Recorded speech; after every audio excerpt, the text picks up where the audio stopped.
More than 2 weeks after deadly flooding in Texas, authorities say there are fewer people missing than first thought. So marks 2 weeks since that disaster. Right now, more than 135 people have been confirmed dead, 116 of them in hard-hit Kerr County. The story begins with that early July storm. Torrential rainfall unleashed over the hill country, what locals call Flash Flood Alley, where steep terrain forces water into narrow river valleys, and the Guadalupe River, swollen to record levels, became a seething, deadly force.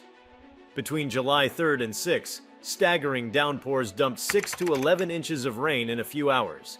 At Hunt, the river gauge for the south and north forks of the Guadalupe jumped over 26 feet in just 45 minutes, cresting at 37.5 feet, almost a foot higher than the catastrophic flood of 1987.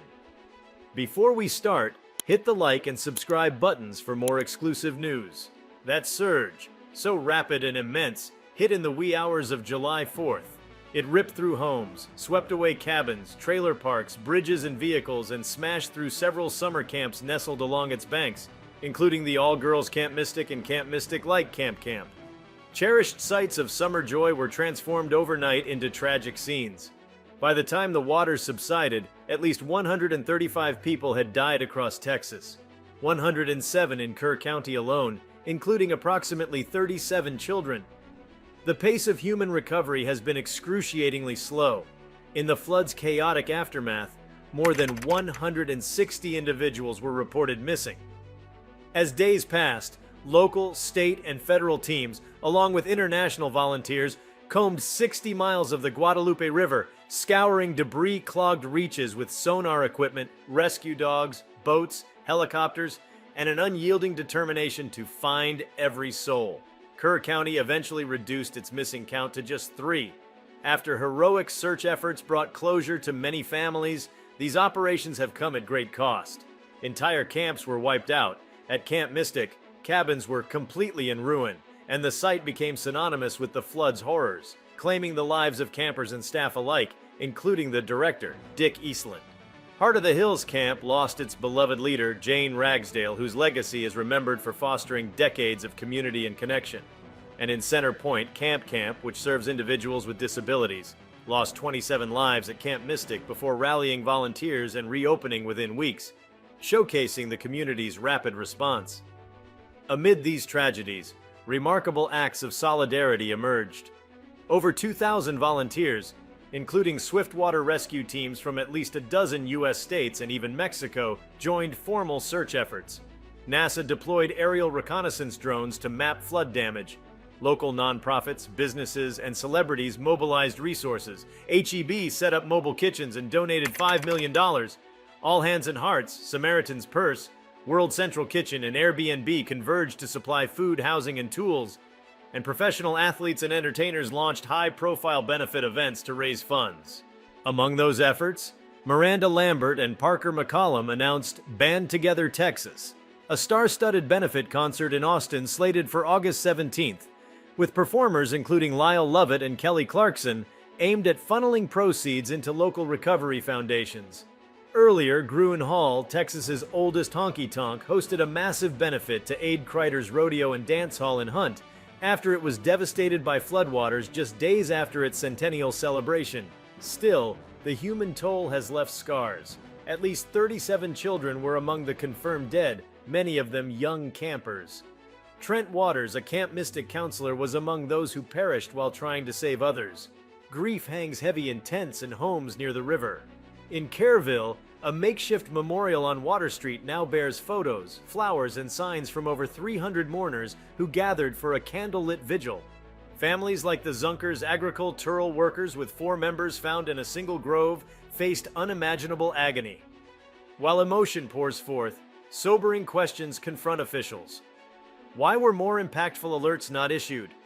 Kerr County failed to trigger the Integrated Public Alert and Warning System, national system reaching millions, in favor of the opt-in Code Red, which reaches far fewer people. Critiques amplified nationwide that local governments had long ignored warnings about flood vulnerabilities. Past funding efforts for sirens and automated sensors were delayed or blocked. Governor Greg Abbott, initially a crusader against centralized FEMA control, praised the federal FEMA response as the fastest he'd witnessed, even as substantial criticism mounted over long-term preparedness, infrastructure underinvestment, and disabled early warning systems. President Trump, who signed a federal disaster declaration for Kerr County, was also pressed to explain FEMA's delays in deploying urban search and rescue teams due to new administrative sign-off rules. Beyond alerts and response, climate change sits at the center of scientific and policy discussion. The 2021 IPCC already reported that rising global temperatures enable more intense heavy rain events.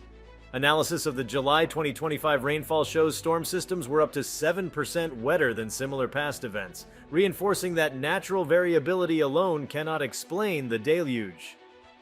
San Antonio's hourly rainfall intensity has risen 6% since the 1970s, Austin's by 19%.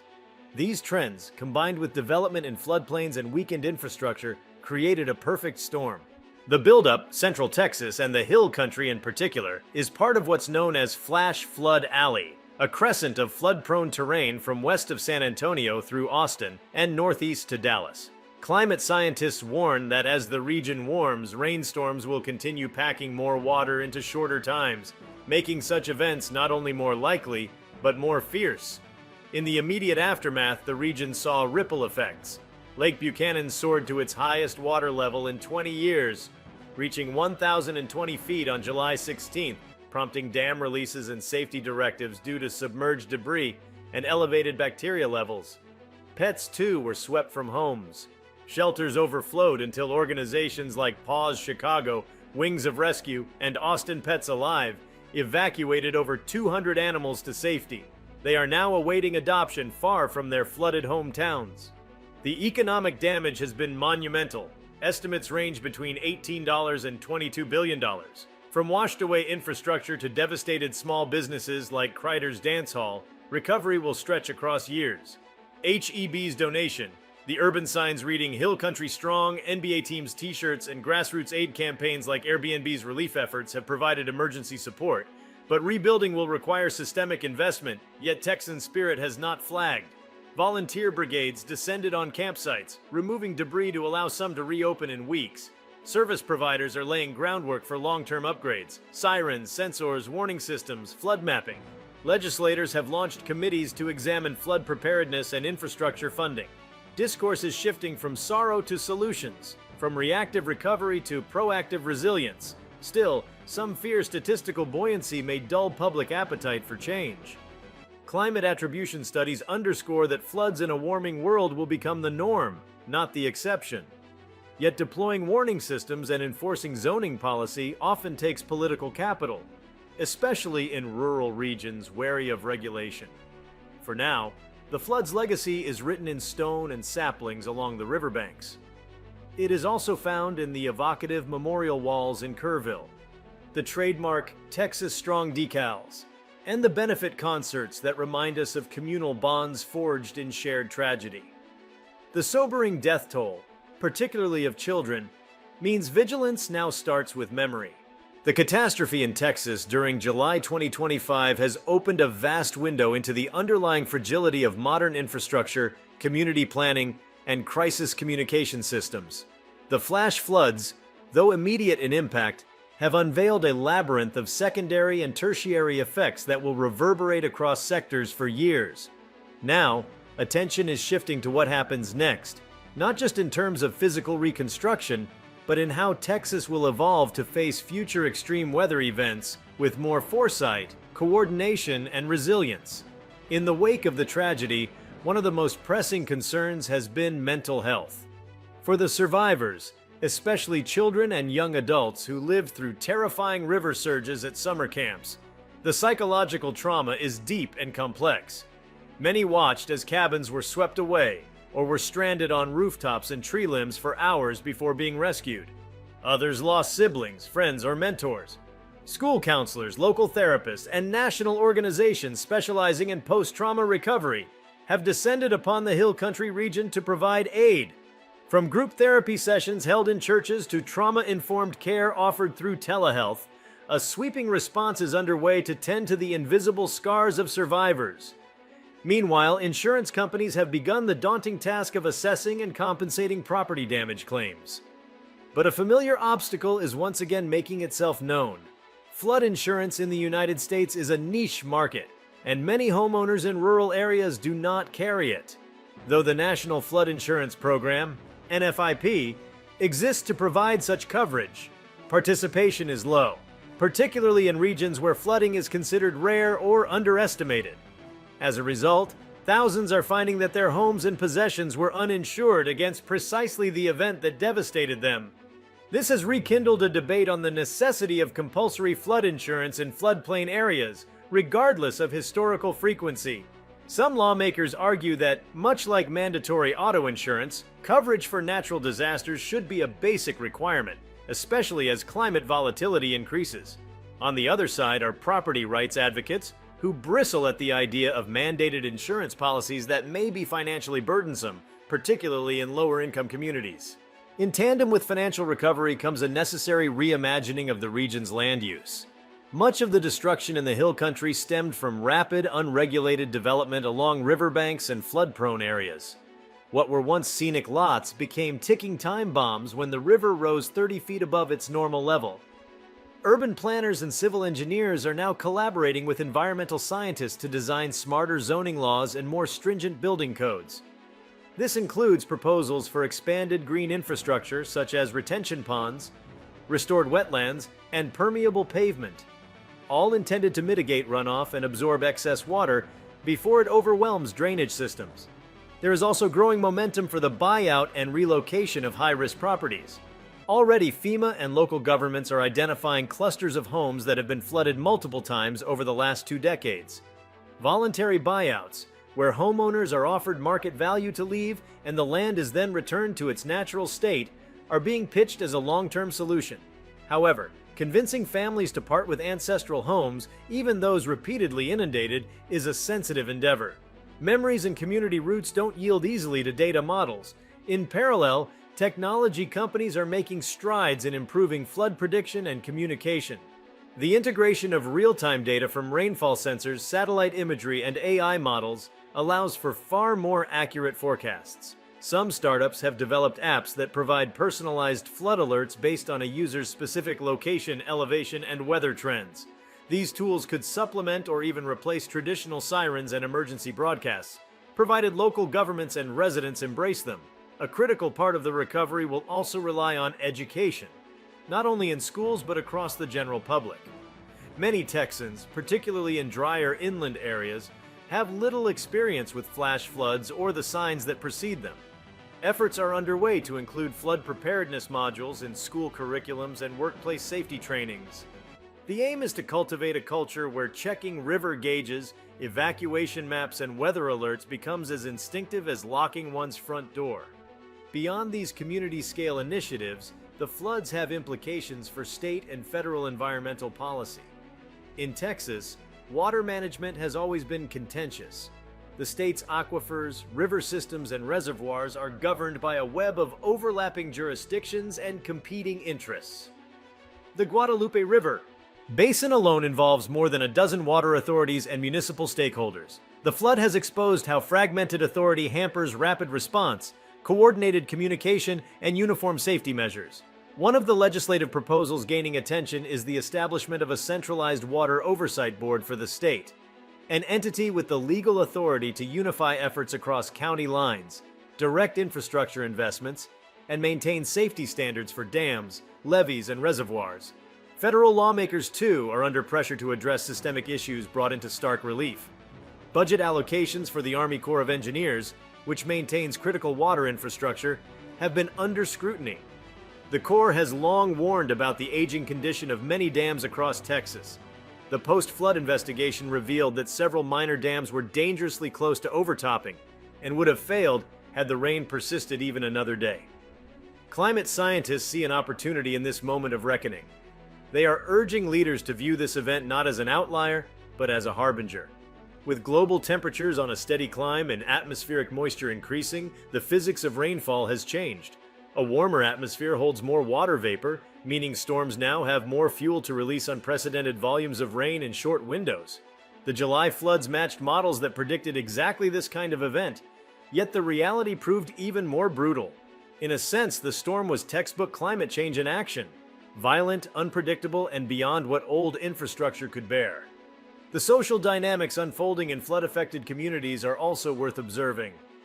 In towns like Hunt, Ingram, and Kerrville, neighborliness has surged. People are feeding each other, hosting evacuees, and setting up distribution centers out of garages and churches, but beneath that solidarity lies fatigue. Many residents are facing displacement not for the first time, and a few are expressing quiet despair over whether it's worth rebuilding. Land once passed through generations now feels unsafe, unstable. The emotional labor of recovery, packing up waterlogged memories, deciding whether to start again or move on, can be as draining as the event itself. One curious side effect has been a surge in local artistry. Painters, photographers, and musicians are chronicling the experience in murals, songs, and community exhibits. Artists are collaborating with therapists and educators to help children and teens articulate what they've been through. In doing so, they're not just healing individuals, they're recording the lived reality of the flood, ensuring it becomes part of the region's collective history rather than a statistical entry in a disaster database. Religious and spiritual communities have played a significant role too. From hosting rescue teams to offering solace at vigils, churches, synagogues, and mosques across the hill country have been integral to the community's fabric. Some have even transformed into pop-up counseling centers. Faith leaders are wrestling with how to interpret such a disaster through a theological lens, whether as divine testing, as consequence, or simply as a call to serve others more deeply. As schools prepare to reopen, administrators are scrambling to adapt to the new reality. Several campuses were damaged, transportation routes were disrupted, and students face emotional dislocation from the trauma. Education officials are exploring hybrid learning options for displaced families, increased access to school psychologists, and targeted summer programs to help children regain a sense of normalcy and academic continuity. In the broader economy, ripple effects are being felt across agriculture, tourism, and energy. The Hill Country is not only a natural retreat, it's a lucrative wine and olive oil region. Vineyards were submerged, grapevines killed by extended exposure to standing water. In some cases, entire harvests for 2025 have been lost. For small producers, this could mean permanent closure. Insurance claims for crop damage are being filed en masse, but there's concern that relief may come too late to save family farms. Tourism, another economic pillar, took a huge hit. With state parks, cabins, and riverfront resorts devastated, many summer bookings were canceled. Future visitors may hesitate, unsure if the area is safe or ready. Marketing campaigns aimed at rebuilding confidence, showcasing the beauty, resilience, and safety improvements will be vital in the coming months. Energy infrastructure was also put to the test. Several small-scale hydroelectric stations had to be shut down as rivers became too unpredictable. Electrical outages spanned several counties during the peak of the flood. The grid, already under stress from heat waves and population growth, showed vulnerability. Discussions around microgrids, solar backups, and storm-resilient substations are gaining momentum. There is an appetite now to future-proof, not merely patch up, energy delivery systems. Within law enforcement and emergency management circles, after-action reviews are already underway. One of the most heavily scrutinized issues is the timeline of warnings. When did officials know the river would rise so dramatically? Why were evacuation messages not more urgent? The discrepancy between what forecasters predicted and what residents were told is a critical fault line. Enhancing communication between meteorologists and local emergency managers will be a key priority going forward. Colleges and universities across Texas are now initiating research projects to study the event in real time. Texas State, Utah, Austin, and Rice have all launched interdisciplinary teams focused on hydrology, civil engineering, public health, and disaster sociology. These institutions aim to produce white papers, data sets, and policy briefs that will not only inform future Texan policy, but be relevant to flood-prone regions around the globe. The hope is that by treating the 2025 floods as a learning laboratory, future disasters might be better anticipated, if not altogether avoided. Importantly, the floods have become a litmus test for political leadership.